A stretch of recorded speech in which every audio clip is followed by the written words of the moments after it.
Selamat pagi Alberta. Oke, yuk sebelum kita mulai ibadah kita pagi ini, saya undang kita semua bersatu dulu sebentar. Kita minta Roh Kudus memimpin kita dalam ibadah kita pagi ini.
Terima kasih Tuhan Yesus buat pagi ini.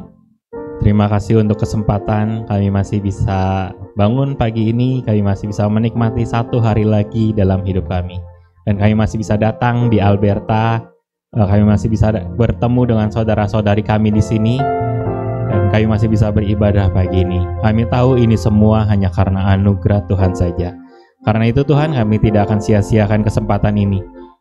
Dalam beberapa waktu ke depan, sekitar 2 jam, kami akan fokus untuk memuji menyembah-Mu. Kami akan belajar kebenaran firman-Mu. Kami akan memberikan persembahan kami. Kami akan menikmati Engkau Tuhan di dalam ibadah ini. Terima kasih Tuhan Yesus. Roh Kudus tolong yang pimpin setiap kami semua secara pribadi. Roh Kudus juga yang pimpin supaya kami bisa fokus beribadah. Sehingga baik perasaan kami, apapun perasaan kami itu tidak mengganggu ibadah kami pagi ini. Terima kasih Tuhan untuk kesempatan ibadah ini. Hanya di dalam nama Tuhan Yesus kami sudah berdoa dan kami bersyukur. Haleluya. Amin. Mari Alberta, saya undang untuk berdiri. Kita mau nyanyikan pujian ini, karya terbesar dalam hidup kita. Dalam beberapa minggu ke depan kita akan merayakan Paskah, kita akan merayakan lagi kebangkitan Tuhan. Tapi sebelumnya juga ada Jumat Agung, kita mengingat kembali kematian Tuhan Yesus. Dan biarlah lagu-lagu yang kita nyanyikan pagi ini juga boleh mempersiapkan kita di dalam menyambut Paskah tahun ini.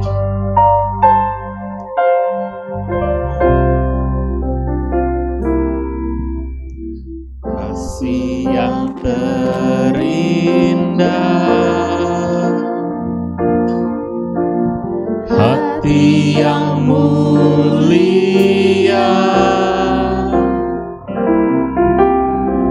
hanya ku temukan di dalam-Mu, Yesusku. Pujian dari hatiku selalu di setiap waktuku. Tiada pernah berubah kasih-Ku. Karya terbesar dalam hidupku, pengorbanan-Mu yang selamatkanku. Engkaulah harta yang tak ternilai, yang ku miliki dan ku hargai. Yesus, Engkau ku kagumi. Sekali lagi kita nyatakan lagu ini dari awal. Kasih yang terindah, yang sudah kita nikmati, yang sudah kita rasakan, yang sudah kita terima dari Tuhan Yesus.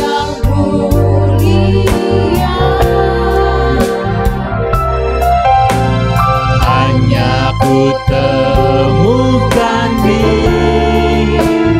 dalam-Mu, Yesusku.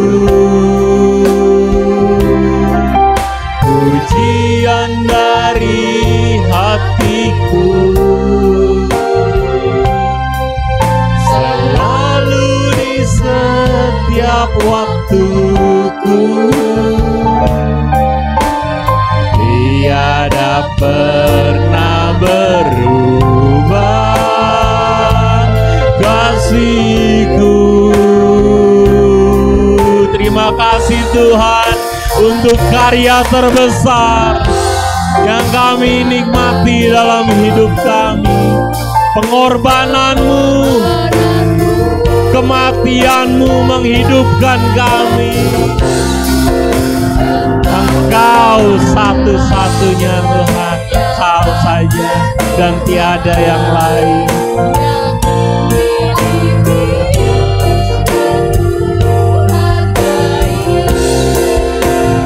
Yesus, Engkau ku kagumi.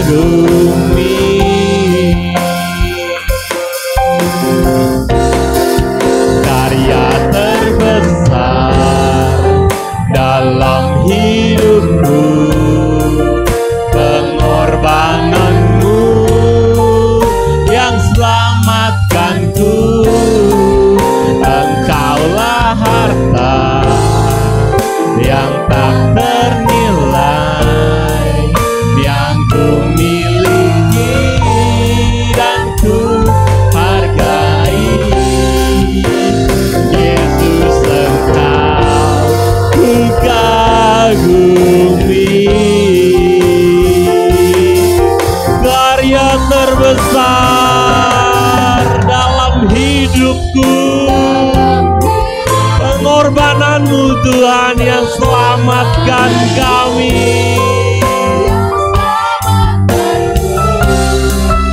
Engkaulah harta yang tak ternilai, yang ku miliki dan ku hargai. Yesus, Engkau ku kagumi.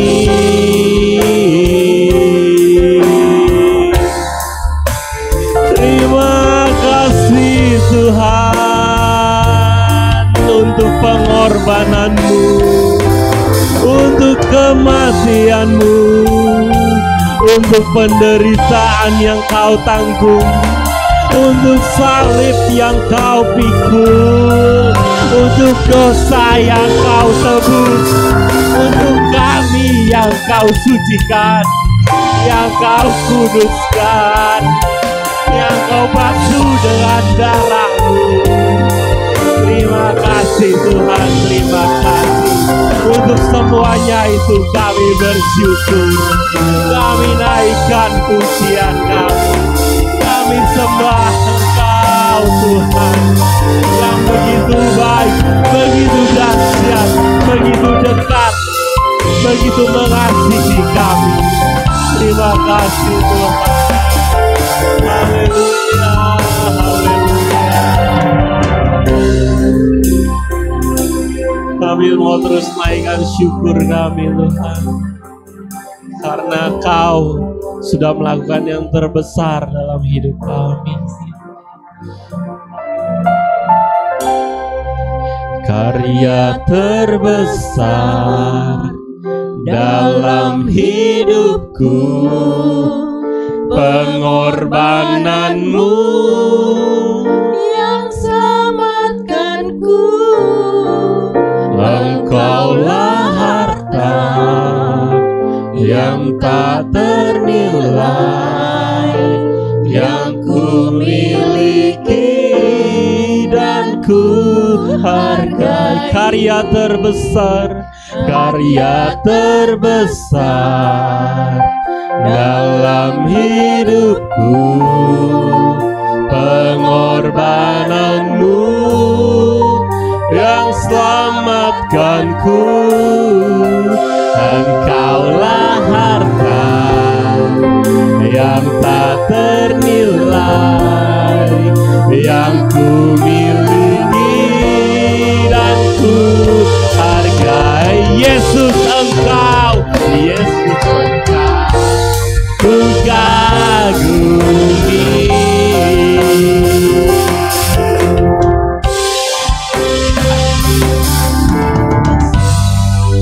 Dalam hidupku, pengorbananmu yang selamatkanku. Engkaulah harta yang tak ternilai, yang ku miliki dan ku hargai. Karya terbesar, karya terbesar dalam hidupku, pengorbananmu. Terima kasih Tuhan.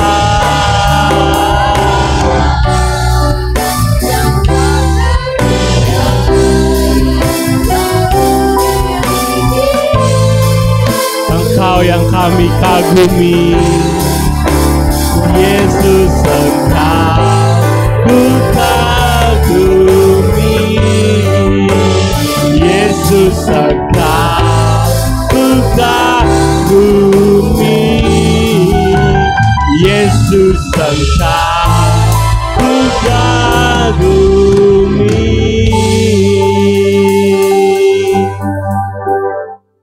Terima kasih Tuhan, terima kasih. Engkau yang membuat kami terus kagum, Engkau yang membuat kami heran, Engkau yang membuat kami terus mau menaikkan pujian, karena Engkau yang sudah melakukan lebih dulu untuk kami. Sebelum kami bisa memberi, Engkau yang sudah memberi kami lebih dulu. Sebelum kami bisa mengasihi, Engkau yang sudah mengasihi kami lebih dulu. Dan terima kasih Tuhan untuk semuanya itu. Karena itu tidak putus-putusnya kami mau terus naikkan syukur kami. Dan lewat beberapa waktu ke depan, beberapa menit ke depan, kami mau terus menyanyikan lagu-lagu pujian untuk Engkau dari rasa syukur dari hati kami. Terima kasih Tuhan, terima kasih untuk kesempatan ibadah ini. Hanya dalam nama Tuhan Yesus kami sudah berdoa dan kami bersyukur. Haleluya, amin. Salam semuanya. Yuk sebelum kita lanjutkan nyanyian kita, berikan dulu salam dan senyum buat saudara-saudarimu.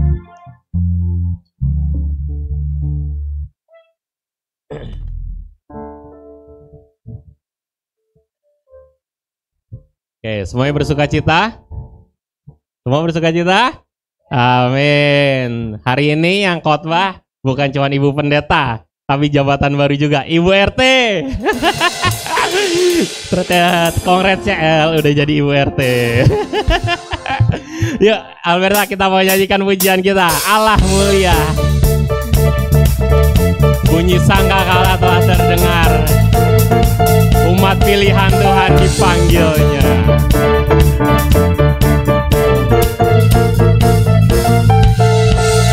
Bunyi sangkakala telah terdengar. Umat pilihan Tuhan dipanggilnya. Sekaranglah waktunya, Tuhan lawat kita. Siapkan dirimu, sambut Sang Raja. Katakan Allah mulia, Dia bertata di atas pujian. Umat yang dibenarkannya, kasih setianya untuk selama-lamanya. Abadi kuasanya, Allah mulia, Dia bertata di atas pujian. Umat yang dibenarkannya, kasih setianya untuk selama-lamanya. Abadi kuasanya. Sekali lagi katakan, bunyi sangkakala telah terdengar.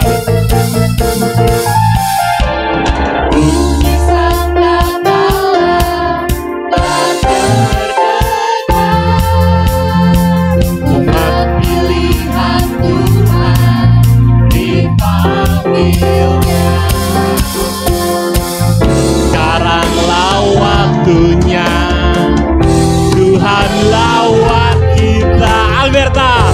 siapkan dirimu, sambut sang raja sama-sama. Allah mulia, Dia bertahta di atas pujian. Umat yang dibenarkannya, kasih setianya untuk selama-lamanya. Abadi kuasanya, Allah mulia. Amin. Angkat pujianmu untuk Allah yang mulia.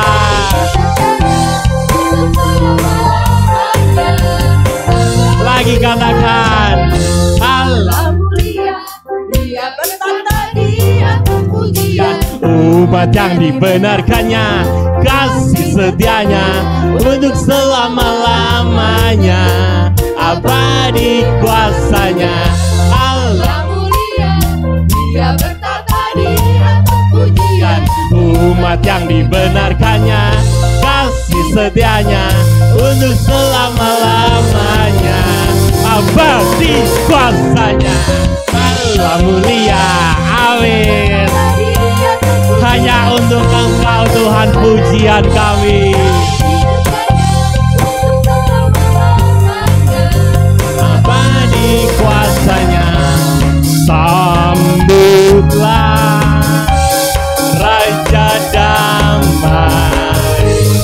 Berkatnya telah dicurahkan melimpah. Allah mulia, Dia bertahta di atas pujian. Umat yang dibenarkannya, untuk Engkau saja Allah kami yang mulia. Terimalah pujian penyembahan kami Tuhan, dari hati anak-anak-Mu di Alberta, untuk selama-lamanya. Allah yang mulia, oh Allah yang mulia, yang kami puja, agung dan mulia. Katakan sekali lagi, Allah yang mulia, yang kami puja, agung dan mulia. Amin. Berikan tepuk tangan buat Allah kita yang mulia. Allah kita yang mulia, Allah kita yang dahsyat, dan Dia berikan kuasanya bagi kita semua. Amin.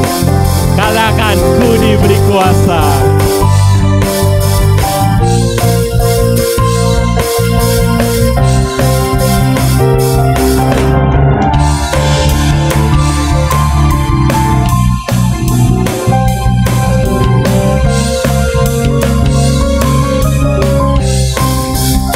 Yuk Alberta sama-sama. Diberi kuasa dari siapa? Amin. Menaklukkan musuh di bawah kakiku. Ku pakai kuasa dari Raja mulia. Bila Allah, katakan dengan imanmu, sungguh besar Kau Tuhanku, Engkau perisai hidupku. Ku berdiri dengan iman, iman dalam Yesus Tuhan. Kau yang memberi kemenangan, ku bersorak merayakan. Terpujilah Engkau Tuhan.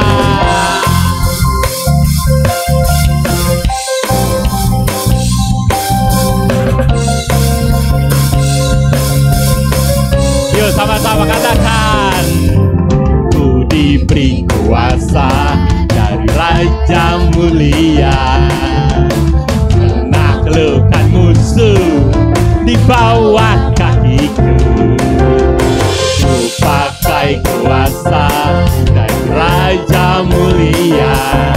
Bila Allah ada bersamaku, katakan bila Allah ada bersamaku.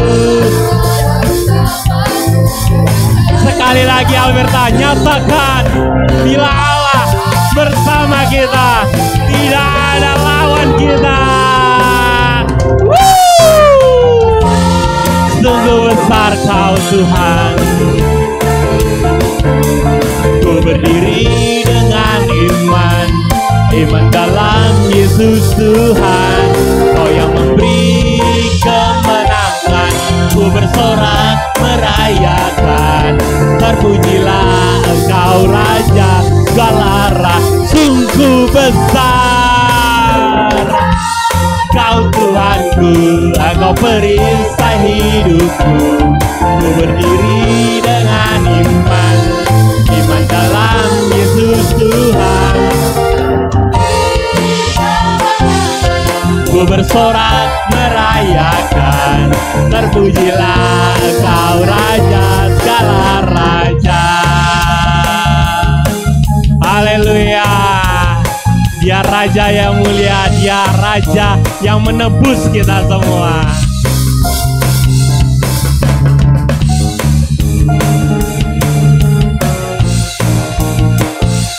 Yuk sama-sama Alberta kita katakan sekali lagi ya, sungguh besar Kau Tuhanku.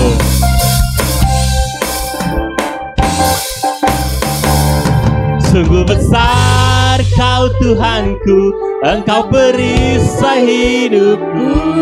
Ku berdiri dengan iman, iman dalam Yesus Tuhan. Kau yang memberi kemenangan, ku bersorak merayakan. Terpujilah Engkau Raja segala rah, sungguh besar. Engkau perisai hidupku, ku berdiri dengan iman, iman dalam Yesus Tuhan. Kau yang memberi kemenangan, ku bersorak merayakan. Terpujilah, terpujilah, terpujilah Engkau Raja, terpujilah Engkau Raja segala raja. Haleluya, haleluya. Amin. Amin, punya Tuhan yang besar. Mau katakan sekali lagi? Sungguh besar Kau Tuhanku, Engkau perisai hidupku. Ku berdiri dengan iman, iman dalam Yesus Tuhan. Kau yang memberi kemenangan, ku bersorak merayakan. Oh terpujilah Kau. Sekali lagi terpujilah Engkau Raja. Terpujilah Engkau Raja segala raja. Berikan tepuk tangan buat Raja kita. Silakan duduk Alberta. Amin. Setelah dengan semangat kita sudah memuji Raja kita, Allah yang mulia.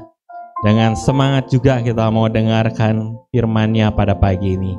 Dengan semangat kita mau belajar kebenaran firman-Nya pada pagi ini. Mari kita siapkan hati kita lebih dulu. Biar apapun firman yang dibagikan, yang kita dengar, yang kita belajar pagi ini, firman itu boleh berakar, bertumbuh, dan berbuah dalam kehidupan kita.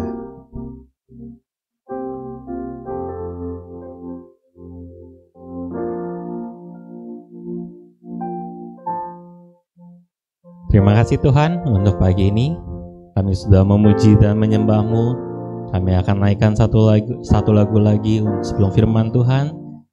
Dan kami juga berdoa untuk pagi ini Tuhan, supaya apapun yang kami dengar, apapun yang kami pelajari, itu boleh kami lakukan dalam kehidupan kami. Sembunyikan Ibu Karmelia di balik salib-Mu, biar hanya firman-Mu saja yang keluar dari mulutnya, biar hanya kemuliaan-Mu saja yang terpancar. Terima kasih Tuhan, terima kasih untuk kesempatan kami bisa mendengar firman Tuhan pagi ini.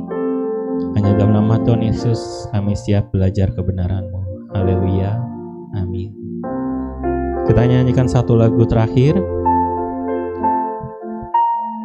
lagu lama, untuk mengingatkan kita dalam menyambut Paskah ini. Biar kita tetap pegang salib Yesus.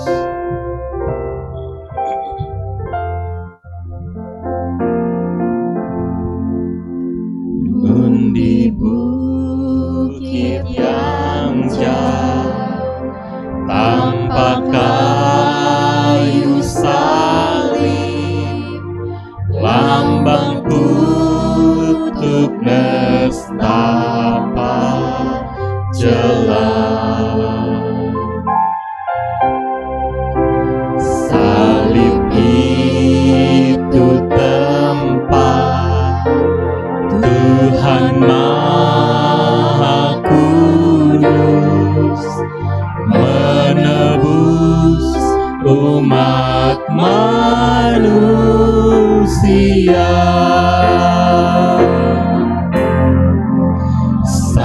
salib itu ku junjung penuh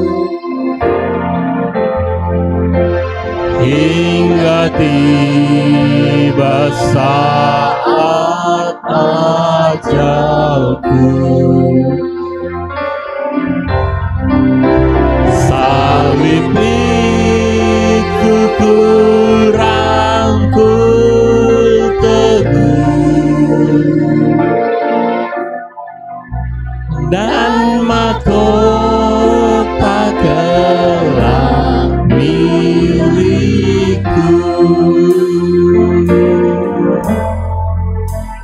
Ku setia tetap ikut jalan salib, meski diriku pun dicela.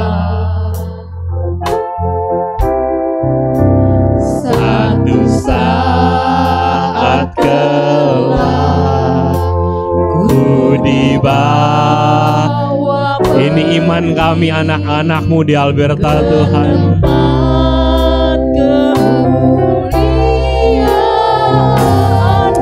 Salibmu kami junjung penuh, salibmu kami rangkul teguh.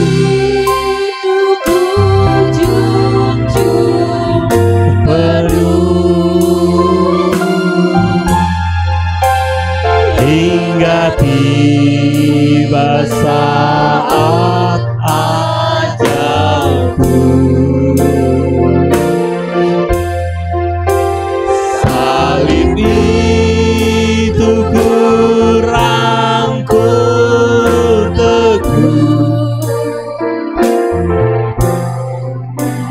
dan mahkota kelak. Alberta sedang untuk berdiri, kita sambut firman Tuhan. Salib itu ku junjung penuh, salib itu ku junjung penuh hingga tiba saat ajal kami. Kami mau terus berpegang padamu Tuhan. Roh Kudus terus kuatkan kami, Roh Kudus terus pimpin kami. Salib itu ku rangkul teguh Dan kami percaya satu saat kelak mahkota kehidupan menjadi milik kami. Sekali lagi, salib itu ku junjung penuh, salib itu ku junjung penuh hingga tiba saat ajalku. Salib itu ku rangkul teguh dan mahkota kelak milikku.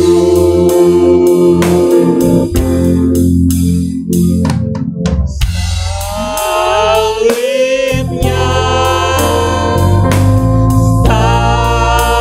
salibnya teramat mulia.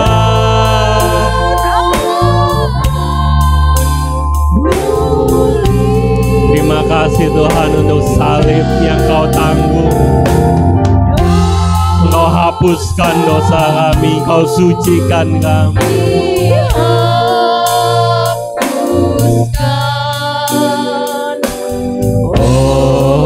Oleh darah Yesus,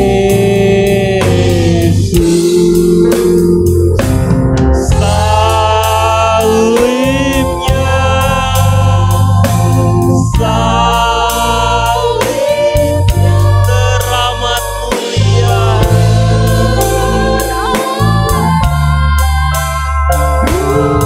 Untuk selanjutnya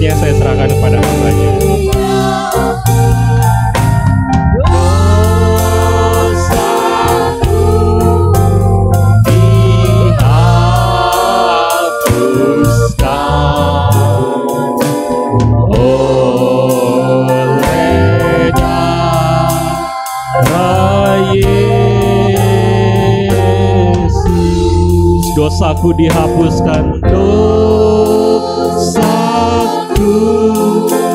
dihapuskan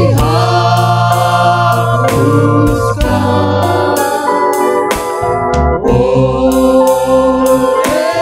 darah Yesus.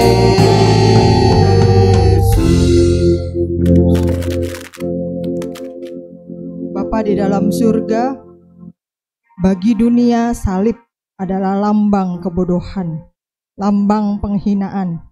Tetapi karena Engkau Kristus yang tergantung di sana, salib itu menjadi lambang kemuliaan, lambang cinta, lambang kasih sayang, lambang pengorbanan tanpa batas, lambang cinta tanpa syarat.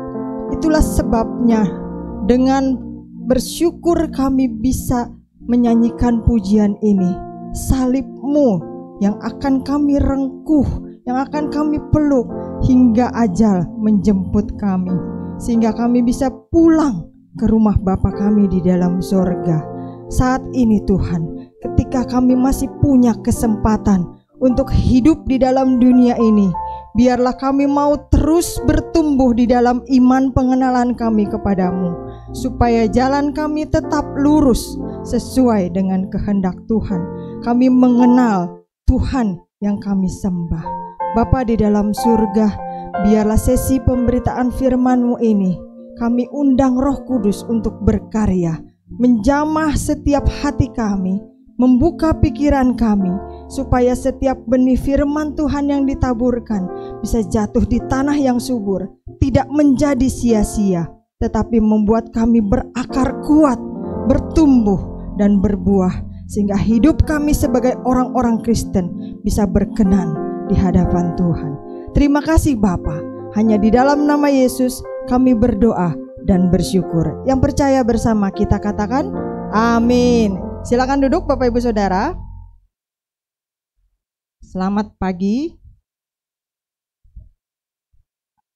Sebentar lagi kita akan masuk bulan puasa begitu ya Bapak Ibu Saudara. Apa ngaruhnya gitu ya. Nah, yang penting buat kita adalah akhir bulan ini Bapak Ibu kita akan melaksanakan Jumat Agung, lalu Paskah. Dan di Jumat Agung itu kita punya satu acara yang bisa kita lakukan bersama, yaitu aksi sosial. Bapak Ibu pasti sudah berpartisipasi semua ya di aksi sosial ya. Kalau ada yang belum, masih ada kesempatan. Bisa menghubungi Ibu Livi, bisa menghubungi Ibu Lumin. Nah, Bapak Ibu, hari ini kita belajar bagaimana Kristus menjadi pusat iman kita. Masih nyambung dari tema yang minggu lalu. Sebelumnya yuk kita baca dulu dari Kolose 1 ayat 24 sampai yang ke-29. Kita akan baca bersama-sama dari Alkitab cetak kita, dari gadget suci kita, dari apapun yang kita bawa. Kita bisa buka Kolose 1 ayat 24 sampai yang ke-29. Mari kita baca bersama-sama. Sudah ketemu semua ya Bapak Ibu ya. Oke, kita baca, kita keluarkan suara kita, karena iman timbul dari pendengaran dan pendengaran oleh firman Tuhan. 1, 2, 3. Sekarang aku bersukacita bahwa aku boleh menderita karena kamu dan menggenapkan dalam dagingku apa yang kurang pada penderitaan Kristus untuk tubuhnya, yaitu jemaat. Aku telah menjadi pelayan jemaat itu sesuai dengan tugas yang dipercayakan Allah kepadaku untuk meneruskan firman-Nya dengan sepenuhnya kepada kamu, yaitu rahasia yang tersembunyi dari abad ke abad dan dari turunan ke turunan, tetapi yang sekarang dinyatakan kepada orang-orang kudus-Nya. Kepada mereka Allah mau memberitahukan betapa kaya dan mulianya rahasia itu di antara bangsa-bangsa lain, yaitu Kristus ada di tengah-tengah kamu. Kristus yang adalah pengharapan akan kemuliaan. Dialah yang kami beritakan apabila tiap-tiap orang kami nasihati dan tiap-tiap orang kami ajari dalam segala hikmat, untuk memimpin tiap-tiap orang kepada kesempurnaan dalam Kristus. Itulah yang kuusahakan dan kupergumulkan dengan segala tenaga, sesuai dengan kuasa-Nya yang bekerja dengan kuat di dalam aku. Terima kasih. Nah, Bapak Ibu Saudara, surat Kolose ini ditulis oleh Rasul Paulus sekitar tahun 60-an sesudah Yesus Kristus. Nah, tapi Paulus kemungkinan tidak pernah mengunjungi jemaat Kolose ini. Namun Paulus mendengar dari Epafras yang merintis jemaat Kolose bahwa jemaat ini telah dipengaruhi dengan ajaran sesat yang berusaha mengalihkan mereka dari iman kepada Kristus, yang berusaha memecah pusat mereka, konsentrasi mereka, fokus mereka, tujuan mereka dari yang harusnya lurus kepada Kristus itu didistract, diganggu, dipecah, dialihkan ke arah yang lain. Nah, ajaran sesat waktu itu terdiri dari perpaduan filsafat Yunani, hukum Taurat legalistik, dan mistik timur. Jadi membuat bingung. Dan sekarang ini Bapak Ibu Saudara, sebagai orang-orang Kristen kita juga tidak lepas dari berbagai ajaran, aliran, atau apapun yang mencoba mengalihkan kita dari pusat iman kita kepada Kristus. Nah, ajaran sesat itu biasanya mencoba menolak keilahian Kristus, mencoba mengalihkan kita dari pikiran bahwa Yesus Kristus adalah 100% Tuhan dan 100% manusia. Pada waktu itu juga terjadi demikian. Oleh sebab itulah Rasul Paulus menulis surat ini kepada jemaat di Kolose. Makanya disebut kitab Kolose, karena surat Paulus kepada jemaat Kolose. Untuk apa? Menolong jemaat ini kembali mengenali, menyadari, dan menangkal ajaran sesat ini. Kalau kita tidak tahu mana yang benar, maka kita juga tidak bisa mengerti mana yang salah. Karena kita tahu Kristus itu yang benar, sehingga kita tahu segala sesuatu yang bertentangan dengan Kristus pasti salah. Nah, masalahnya, apakah kita sebagai orang Kristen kita sudah yakin, kita sudah pasti bahwa Kristus harus menjadi pusat dari iman kita? Atau jangan-jangan kita pikirannya masih bercabang, iman kita masih bercabang, Kristus hanya menjadi salah satunya, bukan satu-satunya. Nah, sebagai orang Kristen, sekali lagi saya katakan Kristus harus menjadi pusat dari iman kita. Tidak ada pilihan lain, mutlak. Bahkan bukan cuma dari iman kita Bapak Ibu Saudara, tapi dari pusat kehidupan kita. Semua aspek hidup kita harus berpusat pada Kristus. Nah, Kolose 1 ayat 24 sampai 29 yang tadi sudah kita baca bersama-sama menjelaskan kepada kita, kenapa harus Kristus? Kenapa bukan yang lain? Kenapa Kristus harus menjadi satu-satunya? Kenapa Kristus harus menjadi pusat? Seringkali saya katakan ketika kita mengerti sesuatu, itu mencoba memotivasi kita untuk lebih paham. Oh ya, harus seperti itu. Nah, kenapa harus Kristus yang menjadi pusat satu-satunya, bukan salah satunya? Karena Kristuslah yang rela menderita.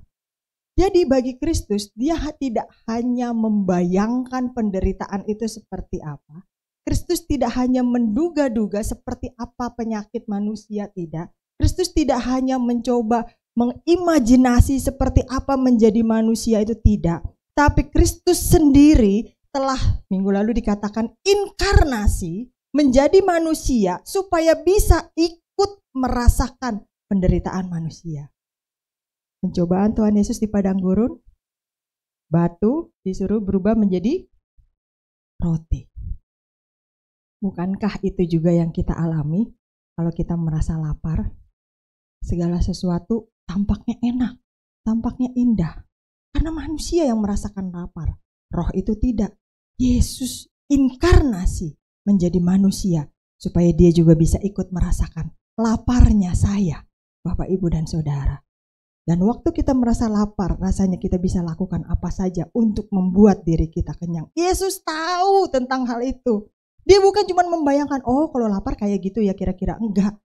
Dia sendiri mengalaminya. Tujuan penderitaannya adalah untuk menggantikan penderitaan yang harusnya kita alami. Mungkin kita berpikir gini, udah sering dengar kayak gitu, ya gak mungkin dong, saya kan hidup di zaman sekarang, masa saya disalib? Gak mungkin dong. Bukan penderitaan secara fisik seperti itu. Tetap memang zaman sekarang udah gak ada orang disalib. Tapi penderitaan kekal, kematian kekal. Karena sebagai orang Kristen kita percaya hidup kita bukan hanya satu kali ini saja. Bukan cuma berakhir setelah kita mati lalu dikubur selesai. Atau kemudian kita menjadi makhluk yang lain, tidak. Tapi ada kehidupan yang lain yang kekal dibandingkan hidup di dunia ini. Dan penderitaan yang harus kita alami di sana itulah yang sudah digantikan oleh Kristus. Karena penderitaan dan pengorbanan Kristus di kayu salib, maka penderitaan yang harusnya nanti kita alami, yang kekal itu, yang tidak ada deadline-nya, yang tidak ada masa jatuh temponya, itulah yang sudah digantikan. Syaratnya satu, karena begitu besar kasih Allah akan dunia ini, sehingga Ia mengaruniakan anaknya yang supaya setiap orang, mau suku apa, bangsa apa, ras apa, kulit apa, mau rambut lurus, rambut ikal, rambut keriting, mau tinggi, mau pendek, mau gemuk, mau langsing, setiap orang yang percaya akan menerima hidup yang kekal. Artinya invitation itu, undangan itu, pengumuman itu dipublikasikan untuk semua orang.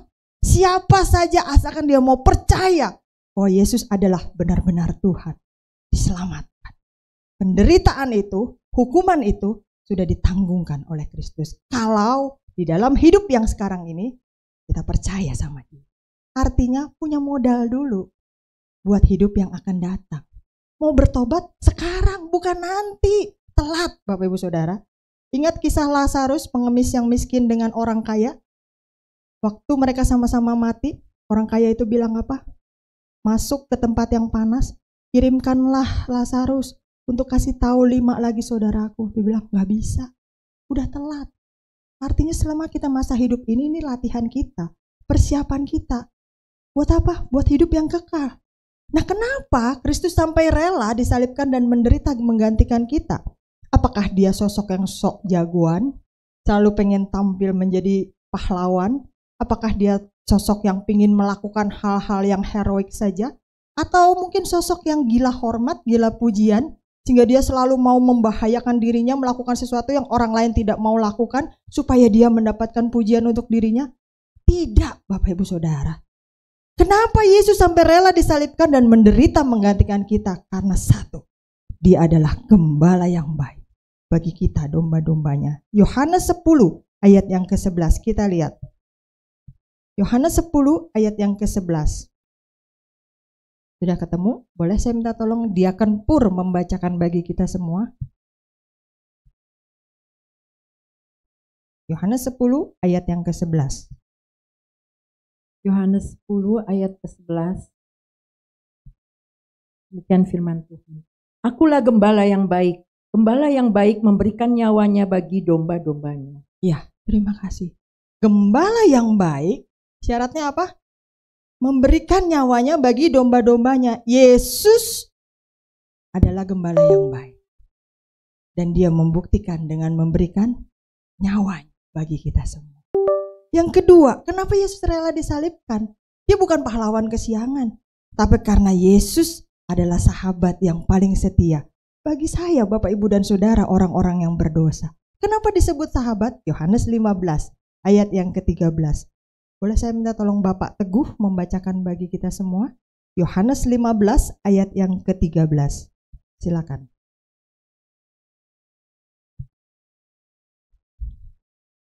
Yohanes 15 ayat 13.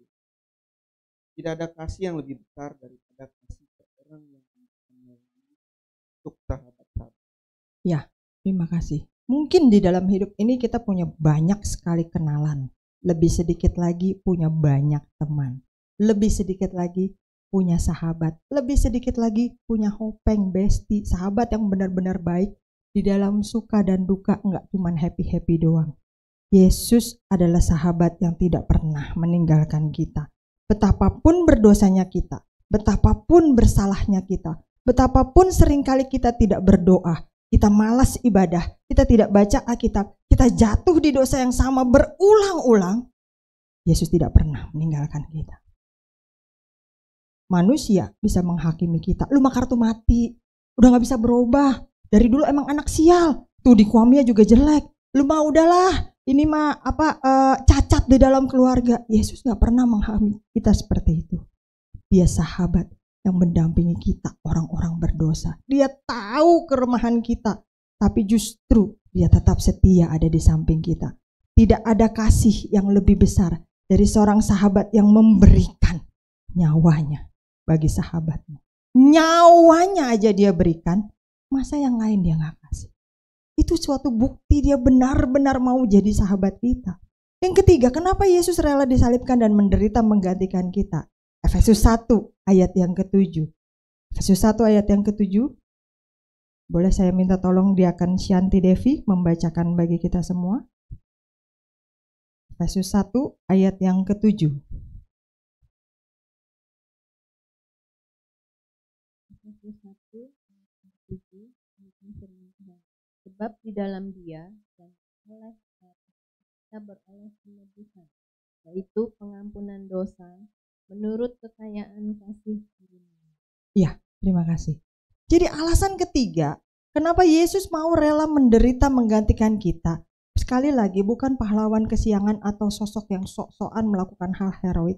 Karena Yesus paham betul Bapak Ibu Saudara, bahwa hanya melalui darahnya yang kudus, tidak berdosa, tidak bercela, yang mampu memberikan pengampunan bagi kita orang-orang berdosa. Karena tidak ada yang lain yang bisa mensubstitute, yang menggantikan darah Kristus yang kudus itu. Tidak ada. Sehingga dia tahu hanya dia yang bisa memberikan pengampunan, dia yang maju, merelakan dirinya supaya kita semua beroleh penebusan, pengampunan dosa. Nah, Bapak Ibu Saudara, kalau itu berbicara tentang masa yang akan datang, penghakiman yang akan datang, penderitaan yang akan datang di masa kehidupan setelah kematian atau setelah kedatangan Tuhan, bagaimana dengan penderitaan yang kita alami di dunia ini? Bukankah selama kita hidup kita juga merasakan sakit, betul ya? Merasakan lapar, merasakan bokeh mungkin, merasakan haus, merasakan penderitaan, masalah, tantangan, pergumulan, banyak hal yang gak enak juga selama kita hidup di dunia ini. Apakah berarti Kristus tidak mendampingi kita? Tidak. Ketika kita ada di dalam dunia ini pun, dia tetap mendampingi kita. Bukan dia tunggu di ujung jalan, nanti ketemu ya di tikungan ya, di pengkolan ya, nanti jalan sendiri ke sana. Tidak. Yesus tetap mendampingi kita selama kita hidup. 1 Korintus 10 ayat yang ke-13 berkata apa? Sudah ketemu? Kita baca sama-sama. 1 Korintus 10 ayat 13. 1, 2, 3. Pencobaan-pencobaan yang kamu alami ialah pencobaan-pencobaan biasa yang tidak melebihi kekuatan manusia. Sebab Allah setia dan karena itu Ia tidak akan membiarkan kamu dicobai melampaui kekuatanmu. Terus pada waktu kamu dicobai, Ia akan memberikan kepadamu jalan keluar sehingga, amin Bapak Ibu Saudara, Dia bukan Tuhan yang meninggalkan kita begitu aja nanti ketemu ya setelah kematian, tidak. Dia bukan Tuhan yang bilang oke percaya saja nanti selanjutnya kerja sendiri, tidak. Pencobaan-pencobaan yang kita alami berbeda-beda. Yang saya alami dengan Bapak Ibu Saudara alami pasti berbeda-beda. Setiap kita punya battle kita sendiri, punya peperangan kita sendiri, punya pergumulan kita sendiri.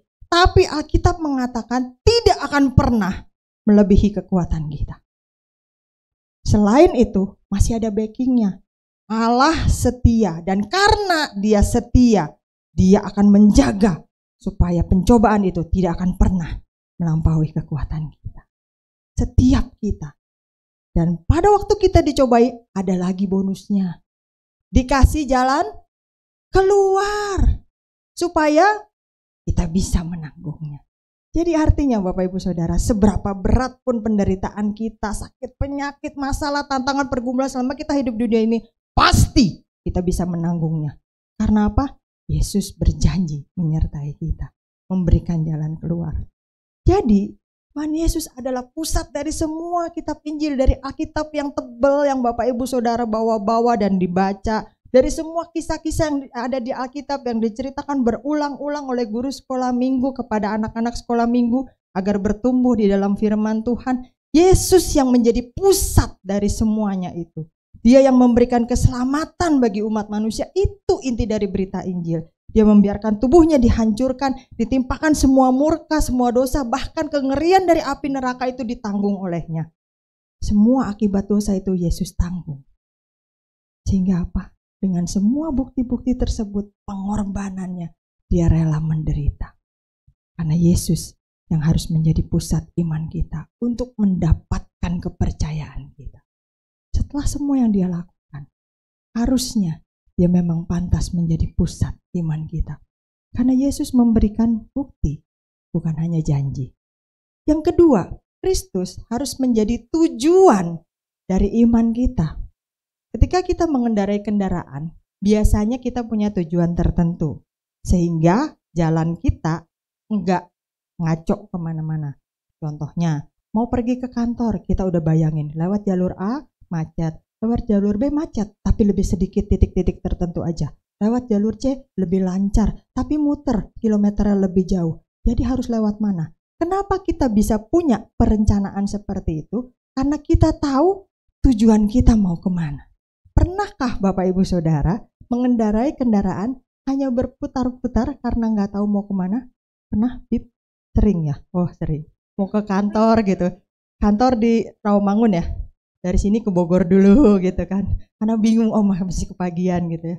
Tidak, kalau kita tahu tujuan kita akan lebih bisa menentukan langkah dan tujuan kita. Mau masukin di aplikasi juga bingung tujuannya kemana. Kalau kita tidak tahu tujuan kita, maka kita hanya berputar-putar saja Bapak Ibu Saudara. Iman kita juga seperti itu. Ibadah kita, doa kita, pelayanan kita, hidup kekristenan kita, kalau kita tidak jelas dengan tujuan iman kita, maka itu hanya akan berputar-putar saja melelahkan kita tanpa menghasilkan sesuatu seperti yang Tuhan kehendaki. Kristus sebagai pusat iman kita adalah hal yang diberitakan oleh Rasul Paulus kepada jemaat-jemaat yang dilayaninya. Beritanya betapapun panjangnya surat Paulus, intinya hanya satu, Kristus adalah pusat iman kita. Jadi artinya kalau Kristus yang menjadi pusat, Kristus yang menjadi tujuan, maka pemberitaan Injil kita, khotbah kita, pengajaran kita, cerita kita, pelayanan kita, kesaksian kita, hidup kita harus pusatnya kepada Kristus. WWJD. What would Jesus do? Apa yang akan Yesus lakukan kalau Yesus ada dalam posisi saya saat ini?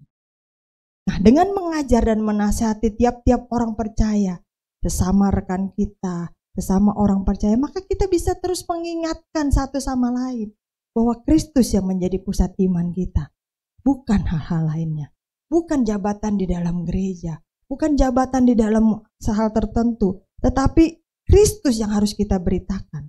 Tujuan akhirnya adalah supaya setiap orang percaya, bukan hanya kita yang duduk di tempat ini, tetapi setiap orang percaya bisa mencapai kesempurnaan dan kedewasaan iman di dalam Kristus.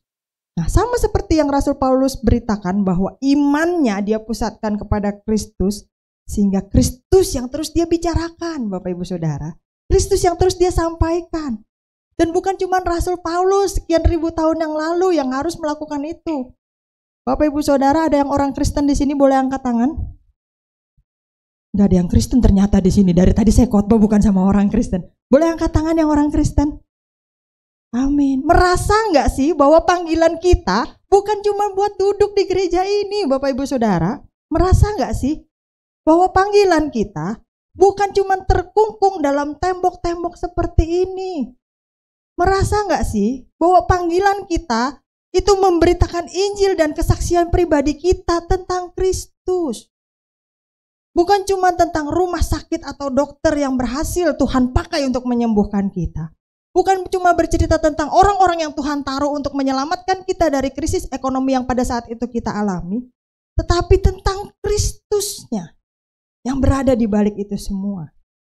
Merasa gak sih bahwa panggilan kita itu untuk membawa semakin banyak orang-orang percaya kepada Kristus? Kalau kita bicara mengenai membawa orang percaya, seringkali yang kita pikirkan hanya orang-orang yang berbeda kepercayaannya dengan kita. Padahal kalau kita tengok di sekitar kita, banyak loh saudara-saudari seiman kita yang imannya lagi mundur, yang imannya jatuh, yang sudah lama tidak ibadah, yang sudah lama tidak menyatakan dirinya Kristen. Dan mereka perlu kembali dibawa, yang sudah lama meninggalkan pelayanan, yang sudah lama berpindah-pindah gereja, yang sudah lama bahkan lupa kapan terakhir kali berdoa. Itu juga perlu dibawa kembali kepada Kristus. Merasa gak sih Bahwa panggilan kita itu mengingatkan orang untuk selalu percaya dan berharap kepada Kristus dalam apapun yang kita lakukan. Waktu kita cerita tentang penyakit kita, apa yang kita bicarakan? Saling adu penyakit kah? Penyakit kita lebih parah daripada penyakit dia. Kalau orang bilang sama kita lagi sakit kepala nih, baru sakit kepala, gue sakit gigi, sakit lutut, sakit pinggang, sakit leher. Hanya mencoba memenangkan bahwa penyakit kita lebih parah. Kenapa tidak kita katakan bahwa iya, memang penyakit saya lebih parah. Tapi untung ya, kalau sesama orang Kristen, untung ya kita punya Tuhan. Tuhan Yesus penyembuh. Jadi dia bisa menyembuhkan kita, memberikan kekuatan bagi kita. Jadi Kristusnya yang dibicarakan melewati penyakit kita. Kalau bicara tentang anak-anak yang nakal, jangan adu nakal. Anaknya baru segitu doang. Anak saya tiap hari dipanggil ke kantor kepala sekolah, disetrap. Berarti saya setiap hari disuruh datang nih karena anak saya luar biasa nakalnya. Tambahkan, walaupun anak saya nakal seperti itu, tapi tiap malam saya doakan, saya bawa kepada Tuhan, saya ceritakan firman Tuhan, saya bawa ke sekolah minggu, saya percaya Kristus mampu mengubah dia. Ada Kristusnya di situ. Tidak hanya sampai berhenti anak saya lebih nakal dari anak kamu. Tidak hanya berhenti penyakit saya lebih parah dari penyakit kamu. Ada Kristusnya di situ. Merasa gak sih bahwa kita orang-orang Kristen bukan hanya perlu duduk di tempat ini, nyanyi haleluya puji Tuhan menyebut nama Kristus di dalam ruang ibadah ini, tapi justru kita harus memperlihatkan kemuliaan Kristus dari kehidupan kita. Kalau saya bicara tentang kehidupan, saya percaya Bapak Ibu Saudara lebih banyak hidup di luar dari ruangan ini daripada di ruangan ini. Betul ya? Kita ke ruangan ini, yang ikut ibadah umum aja, cuma 1 minggu sekali. Itu pun gak sampai 2 jam. Ya sama kongko-kongko taruhlah jam 8 sampai jam 10. 1 minggu sekali. Sisanya dari hari Senin, Selasa, Rabu, Kamis, Jumat, Sabtu. Dan minggu sisanya setelah ibadah, Bapak Ibu Saudara tetap hidup kan? Gak mati kan? Hidup di luar kan? Itu panggilan kita Bapak Ibu Saudara. Apa yang diajarkan di dalam rumah Tuhan yang kudus ini yang harus kita kerjakan di luar sana. Percuma kalau kita hanya berteriak-teriak Yesus Tuhan di dalam ruangan ibadah yang terbatas ini, tetapi sementara hidup kita di luar sana tidak memberikan warna, tidak menjadi garam, tidak menjadi terang. Kalau memang kita merasa orang-orang Kristen, kalau memang kita merasa panggilan kita memberitakan Injil, maka Yesus Kristus adalah tujuan iman dan pengharapan yang harus kita beritakan. Apapun yang kita kerjakan, apapun yang kita katakan, apapun yang kita alami, tujuan kita menyenangkan hati Kristus. Kalau kita punya tujuan iman yang jelas, kita tahu di mana harapan kita ditaruh, kita tahu di mana kita harus bergantung, kita tahu di mana kita harus berpegangan, maka kita tidak akan pernah salah arah. Kristus harus menjadi tujuannya, bukan hal yang lain. Nah, pernyataan Rasul Paulus ini sangat penting untuk kita perhatikan Bapak Ibu Saudara, karena godaan terbesar dalam hidup umat Tuhan, terutama para pelayan Tuhan, adalah menceritakan tentang dirinya sendiri, menceritakan tentang kehebatannya sendiri, menceritakan tentang kesaksiannya sendiri, tapi lupa menceritakan tentang Kristusnya yang harusnya dibicarakan. Itu godaan terbesar. Jadi saat ini, apapun yang kita lakukan ketika kita bersaksi, ketika kita melayani, kita memberikan persembahan, penderitaan, atau apapun itu, jangan sampai menutupi tujuan dari iman kita, memberitakan Kristus. Kita bukan siapa-siapa. Kalau kita bisa melayani Tuhan, kalau kita bisa dipanggil menjadi orang Kristen saja, semua karena anugerah Tuhan, bukan karena kuat dan gagah kita. Amin Bapak Ibu Saudara. Jadi Kristus harus menjadi tujuan dari iman kita. Yang terakhir Bapak Ibu Saudara, ini pasti yang paling dinanti oleh Bapak Ibu Saudara. Bukan poinnya, tapi kata-kata yang terakhir. Yang terakhir ini poin yang paling panjang Bapak Ibu. Jadi kira-kira kita akan selesai sampai 40 menit lagi ke depan Bapak Ibu Saudara. Ya, haleluya. Ada yang langsung ke WC dulu lah. Ada yang langsung mau pindah ke lantai 2 aja gitu ya. Ada yang langsung aduh salah datang nih begitu ya. Ya, yang terakhir Kristus menyatakan kuasanya loh Bapak Ibu Saudara. Kristus adalah pusat iman kita yang punya otoritas, punya kuasa, punya wewenang atas segala sesuatu. Dia tidak berkuasa cuma atas orang Kristen doang, enggak. Dia tidak berkuasa hanya atas orang yang percaya kepadanya aja, enggak. Tapi di atas segala sesuatu. Yuk kita lihat. Matius 28 ayat 18 sampai yang ke-20. Matius 28 ayat 18 sampai ke-20. Kita baca lagi bersama-sama. Sudah ketemu semua ya? Matius 28 ayat 18 sampai yang ke-20. 1, 2, 3. Yesus mendekati mereka dan berkata, "Kepadaku telah diberikan segala kuasa karena itu pergilah dan jadikanlah semua bangsa muridku dan baptislah mereka dalam nama Bapa dan Anak dan ajarlah mereka melakukan segala sesuatu yang telah kuperintahkan kepadamu. Dan ketahuilah, aku menyertai kamu senantiasa sampai kepada." Amin. Udah sering dengar ayatnya ya? Udah sering baca ayatnya ya? Ini paket lengkap, bukan paket hemat, Bapak Ibu Saudara. Sebelum kita disuruh pergi, sudah diapain? Diapain? Dikasih bekal, diperlengkapi dengan apa? Kuasa. Karena Kristus tahu ketika kita berada di luar sana, ketika kita berada di luar dari gereja Tuhan, maka akan ada banyak masalah, tantangan, pergumulan, penderitaan, sakit, penyakit yang harus kita hadapi. Itulah sebabnya dia tidak memberikan perintah tanpa pembekalan. Dia tidak menyuruh sesuatu tanpa memperlengkapi kita dengan tools yang tepat, dengan peralatan yang kita butuhkan. Walaupun mungkin kita sendiri belum tahu akan ada apa di luar sana, tapi Kristus sudah tahu dan dia perlengkapi dengan apa yang kita butuhkan. Bapak Ibu Saudara, ada yang punya anak di bawah 5 tahun? TPI berapa? 3 tahun ya? Oh, 3 tahun dulu ya, semua jangan nambah-nambah gitu ya. Nah, kalau kita punya anak yang akan pergi, istilahnya sekarang field trip, begitu kan? Zaman dulu saya sekolah mah piknik, dibilangnya begitu kan.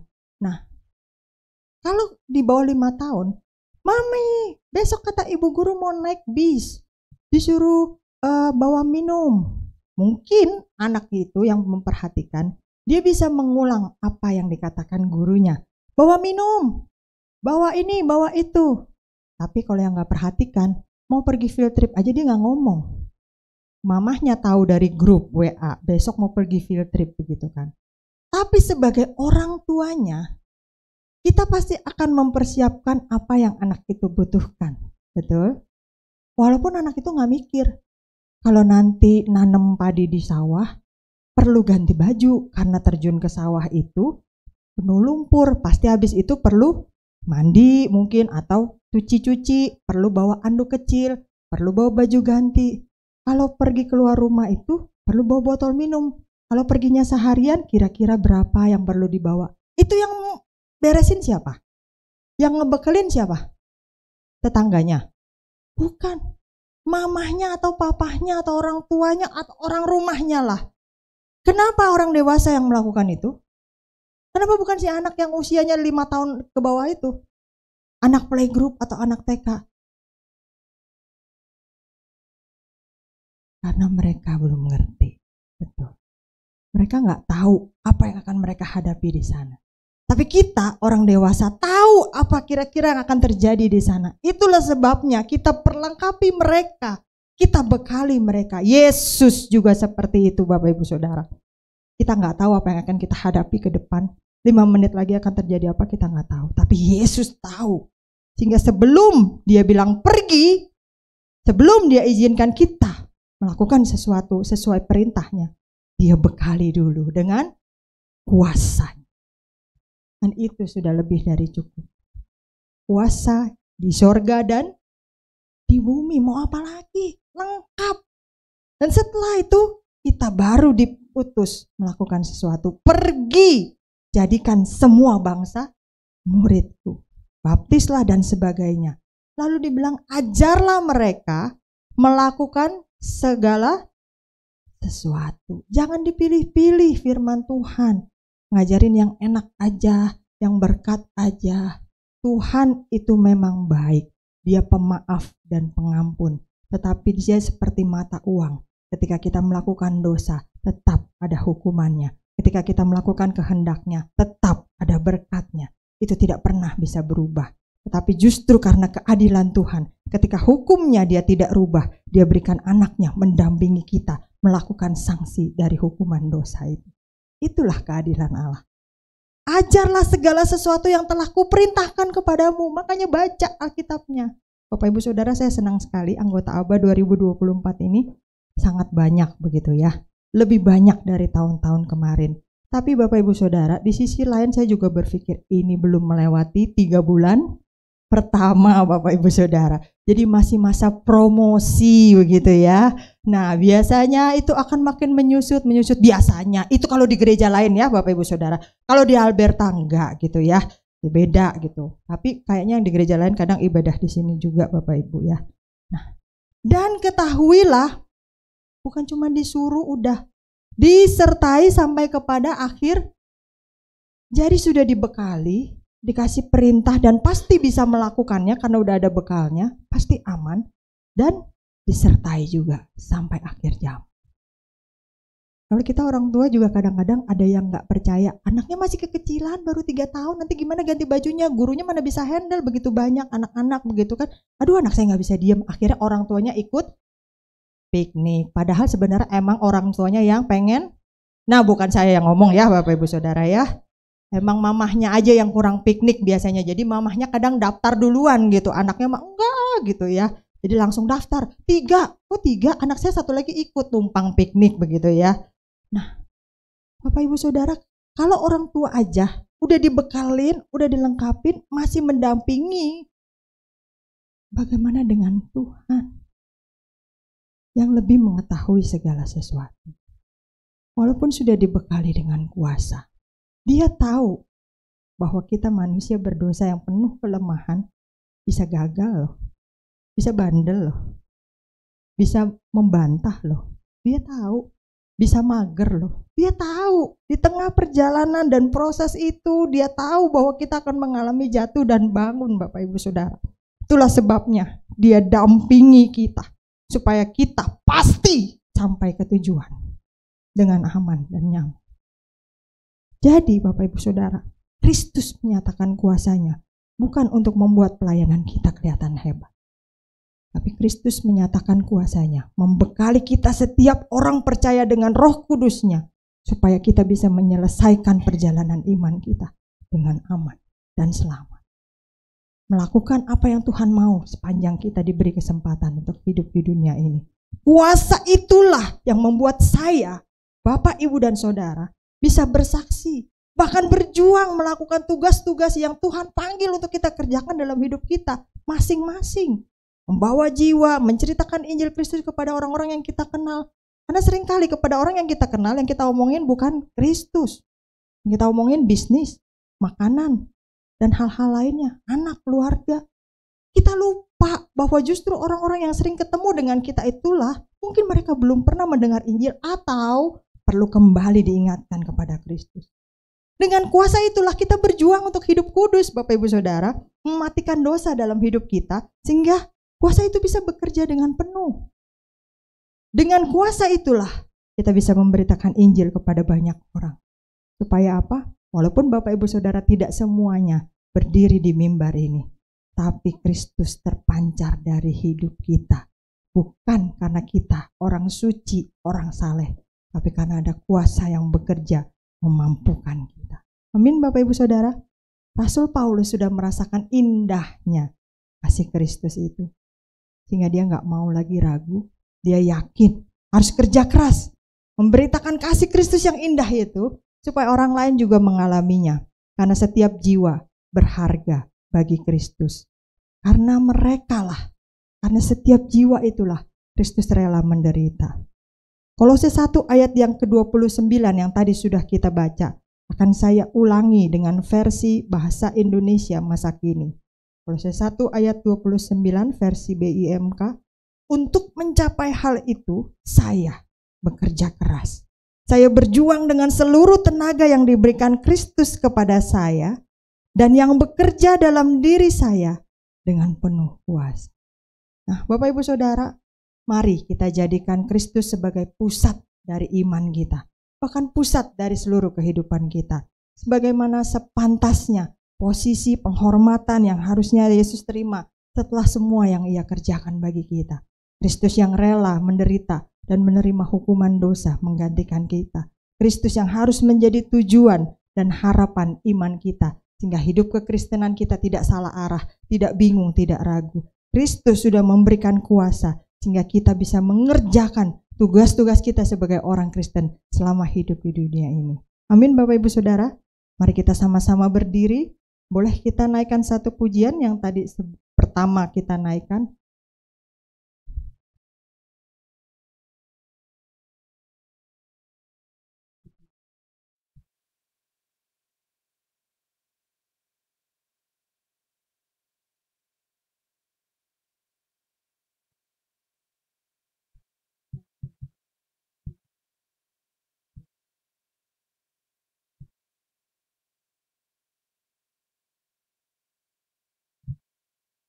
Ya, dari Ras dulu ya.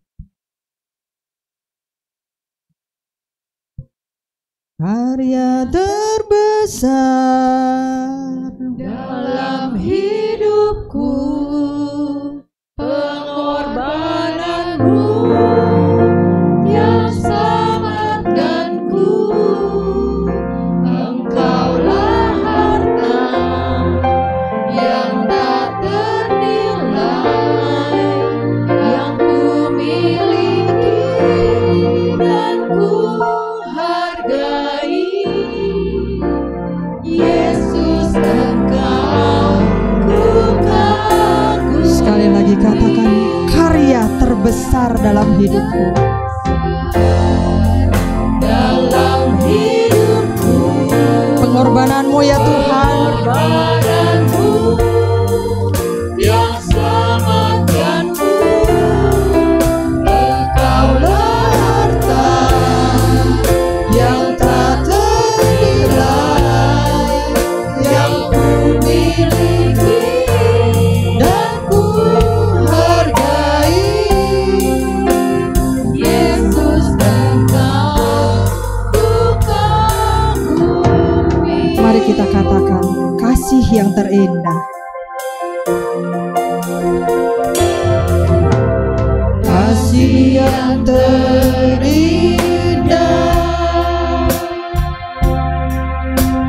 hati yang mulia,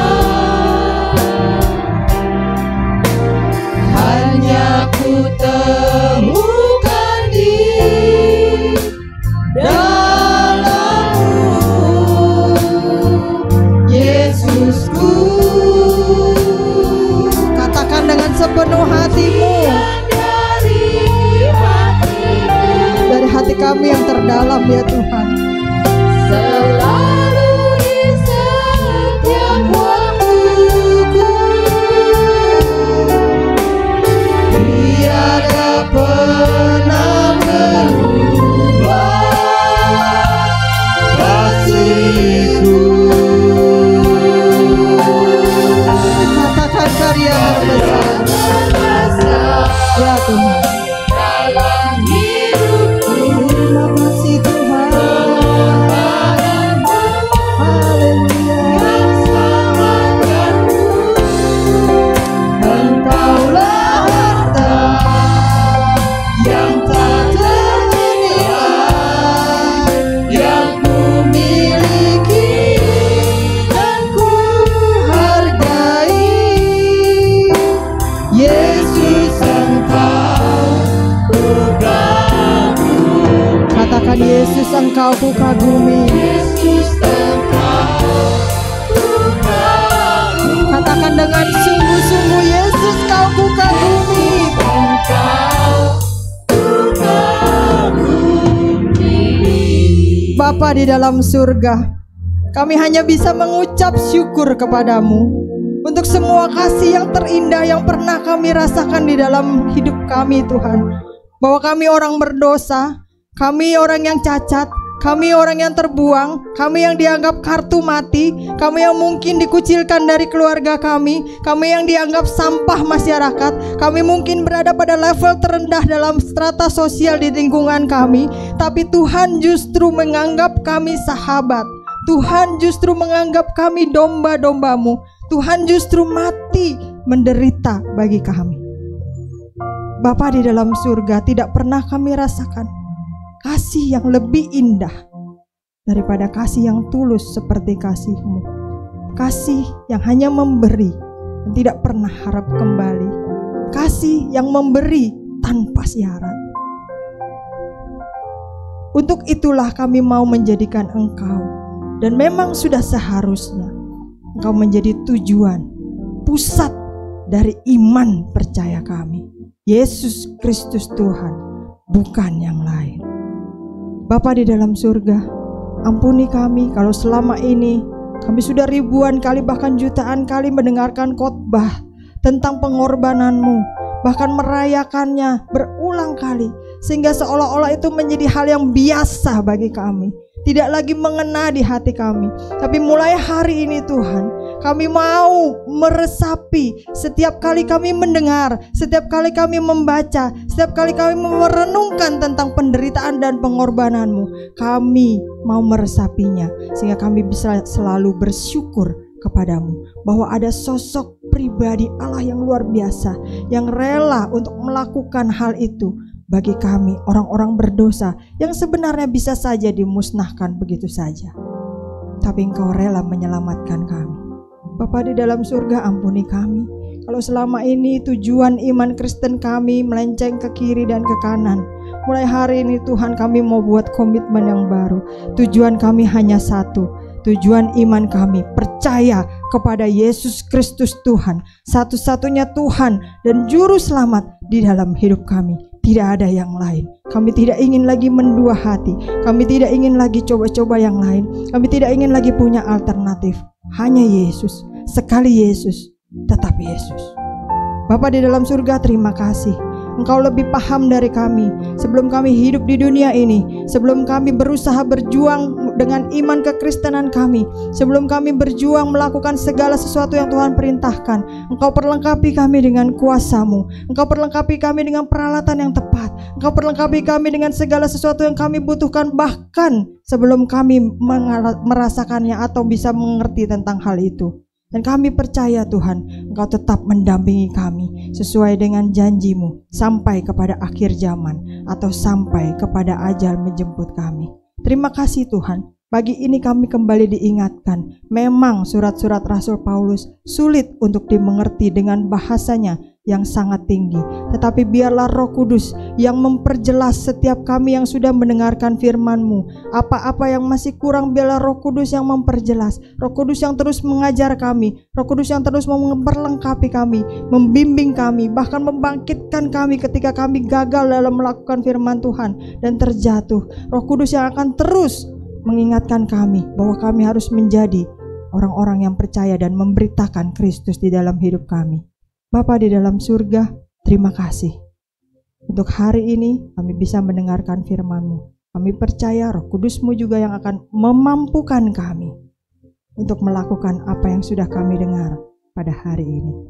Sehingga hari demi hari hidup kami semakin memuliakan Kristus. Dalam nama Yesus kami berdoa dan bersyukur. Yang percaya bersama kita katakan amin. Silakan duduk, saya kembali.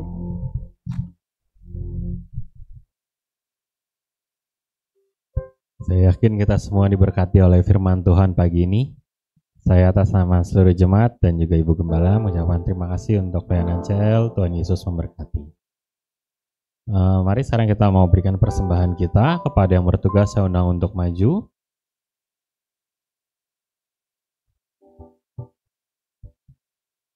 Ya, nanti untuk doa persembahan saya mohon Ibu Pur memimpin kita dalam doa persembahan.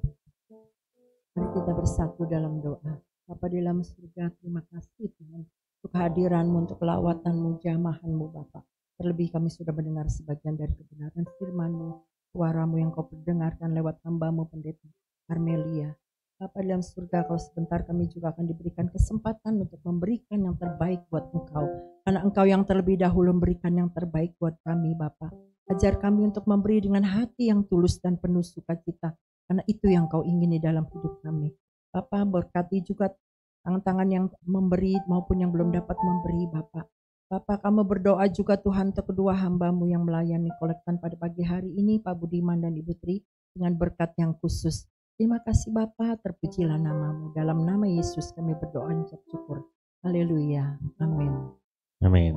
Bapak Ibu bisa berikan persembahan. Saya akan membacakan pengumuman, juga bisa dilihat di layar depan ya.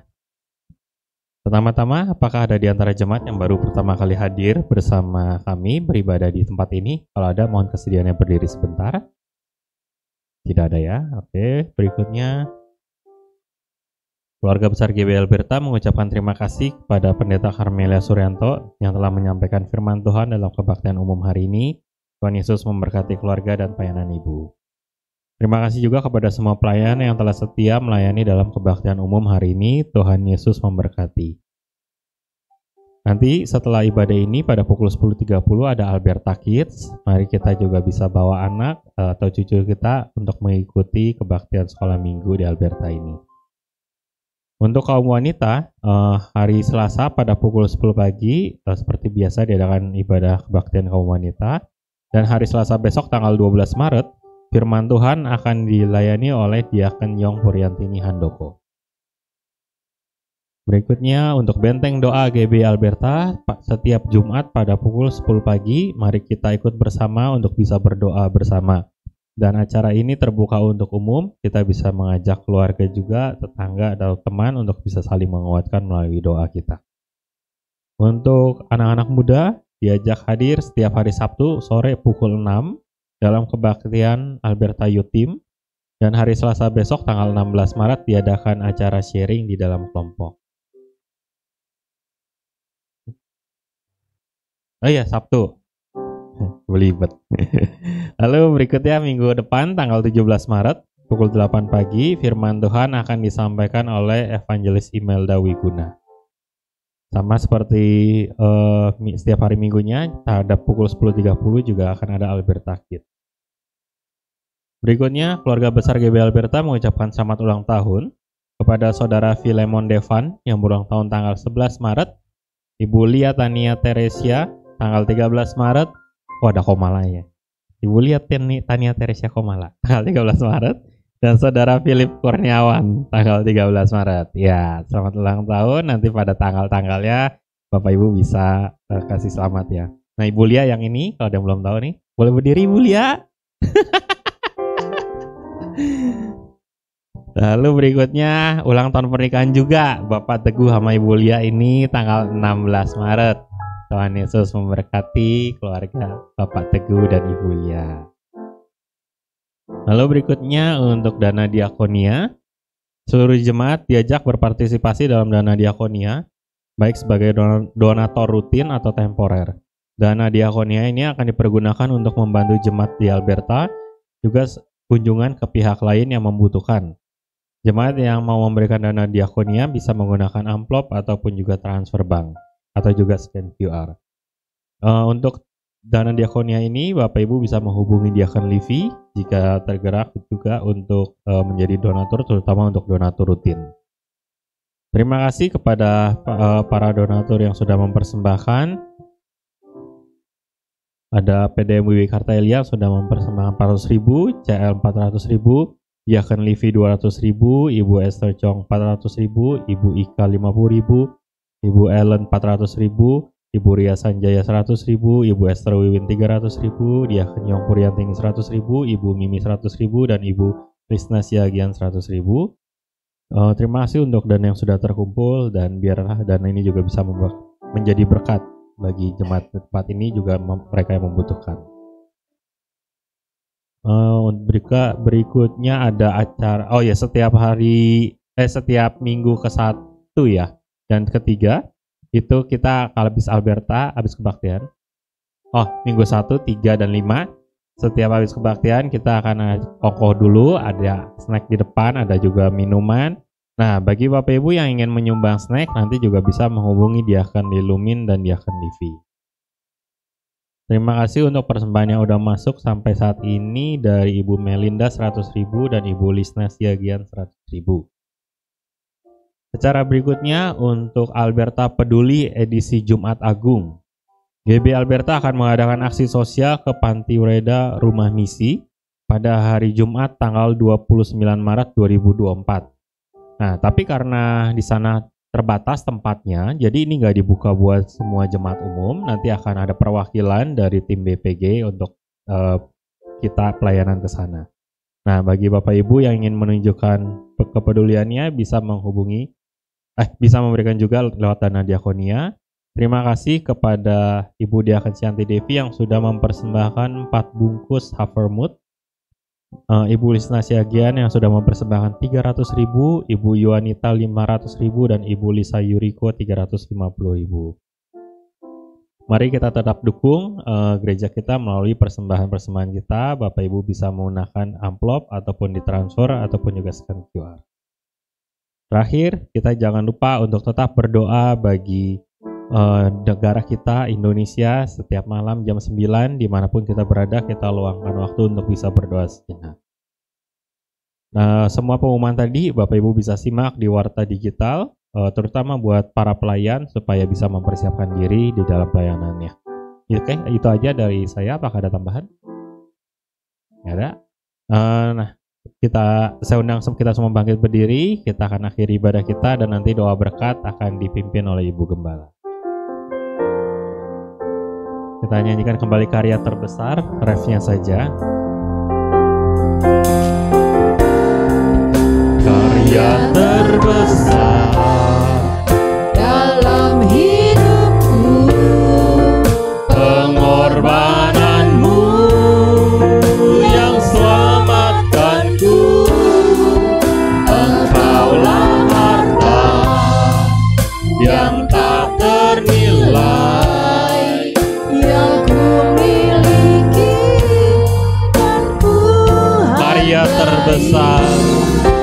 karya terbesar dalam hidupku, pengorbananmu yang selamatkanku.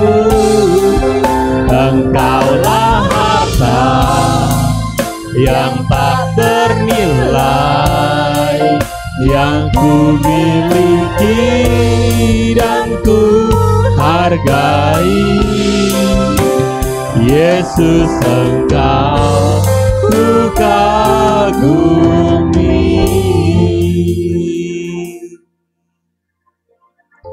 Terima kasih Tuhan, terima kasih untuk kesempatan ibadah ini. Terima kasih Tuhan sudah pimpin kami semua dalam ibadah ini. Dan kami percaya kami yang sudah beribadah dengan sungguh-sungguh, ibadah ini tidak lewat sia-sia. Kami pulang, kami membawa berkat-Mu, kami membawa kekuatan baru, kami membawa penghiburan, kami membawa sukacita. Kami diingatkan kembali oleh firman-Mu, dan kami juga akan lakukan firman-Mu di dalam kehidupan kami.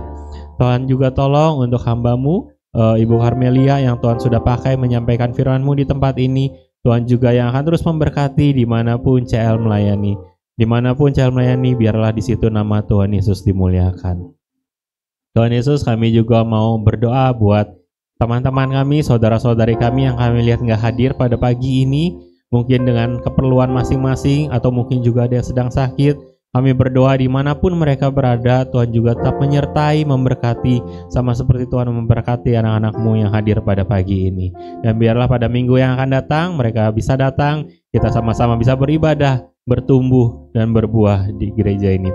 Terima kasih Tuhan Yesus. Kami juga mau berdoa buat saudara-saudari kami yang berulang tahun pada minggu ini. Ada Philip, ada Lia, ada Devan.